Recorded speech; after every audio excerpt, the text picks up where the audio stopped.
Welcome, everyone, to our roundtable today where we're going to discuss lending issues between the U.S. and Canada with a focus on some of the important issues that we face when we do cross-border lending. For those of you who don't know, my name is Jim Stieff. I chair our commercial finance group. Next to me is Mark Klimek, who chairs our tax practice. Next to Mark is Andy Gardner, who is a member in our commercial finance group as well as our real estate group.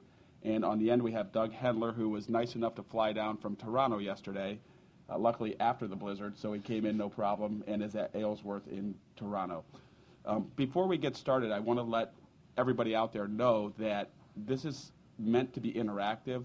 If we are raising topics or we come up or if we're discussing things and you have questions or you have experiences from transactions you've been on and you'd like to ask a question, just raise your hand and we'll talk. I mean, it's an hour long. We have a bunch of things we want to talk about, but more importantly, we want to make sure we address issues you might have or questions you may have. So please feel free to raise your hand, interrupt, and let's make this as interactive as possible.